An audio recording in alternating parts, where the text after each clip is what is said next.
Sino ba talaga ang totoong MVP? Pag-uusapan natin yan ngayon mga tropa.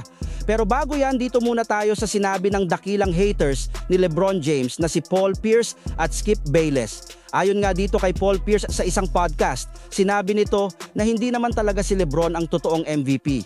At kung binigyan nga daw ni Steve Kerr ng pagkakataon na makapaglaro si Tatum sa lahat ng games sa Olympics, ay sigurado nga daw na si Jason Tatum ang magiging MVP sa tournament na ito. Habang si Skip Bayless naman na isa talagang haters ni LeBron noon pa man, sinabi mas deserving pa nga daw si Curry kaysa kay LeBron sa pagiging MVP. Dahil binuhat lang naman nga daw ni Curry ang buong team sa laban sa Serbia at lalo na dito sa gold medal match kontra sa team ng France. Pumunta naman tayo dito sa sinasabi ni Coach Steve Kerr na para sa kanya ay isa sa mga MVP daw sa Olympics. Hindi natin maitatanggi na tunay na nakakamangha ang ginagawa ni LeBron James sa mga nakaraang laro simula sa mga tune-up games at sa simula ng Olympics.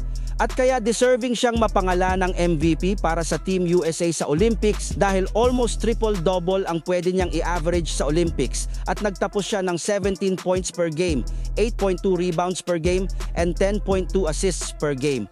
Kahit papaano ay halos magti-triple-double na nga ito.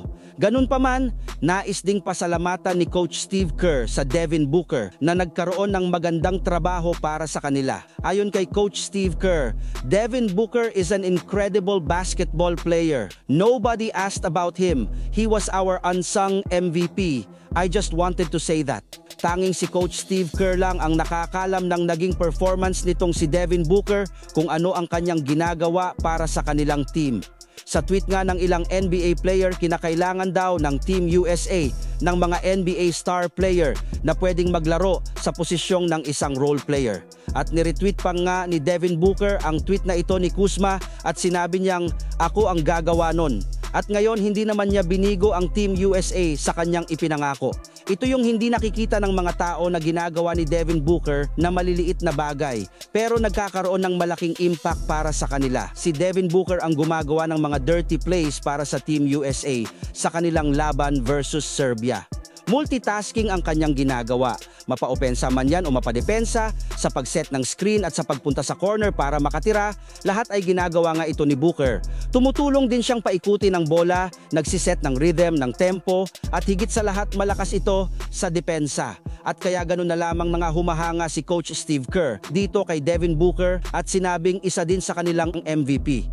Kung pag-uusapan lang din ang pagiging MVP, syempre hindi maitatanggi na kasali dyan itong si Stephen Curry na kung hindi dahil sa kanyang 9 na 3-pointers versus Serbia, ay wala sana ngayon sa finals ang Team USA laban sa France. Kabilang din yun sa mga malalaking ginagawa ni Stephen Curry at especially sa naging laban nila ngayon laban sa France kung saan siya ay gumawa ng 4 na clutch 3-pointer. May punto din ang mga sinabi ni Coach Steve Kerr sa kanyang pagsabi pa tungkol kay Devin Booker na dapat kabilang ito sa MVP dahil si Devin Booker ang may pinakamataas na plus-minus para sa Team USA. Mayroon siyang plus-minus na plus 100, pangalawa si Stephen Curry na mayroong plus-minus na plus 82 at LeBron James ang pangatlo with plus-minus na plus 77. Pero para sa akin mga tropa ay lahat sila ay pwedeng maitanghal na MVP.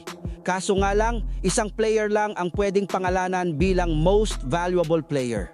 Yung pagtanghal kay LeBron ay hindi lang yung tiningnan sa kanyang performance laban sa France, kundi sa pangkabuuan na game sa Olympics.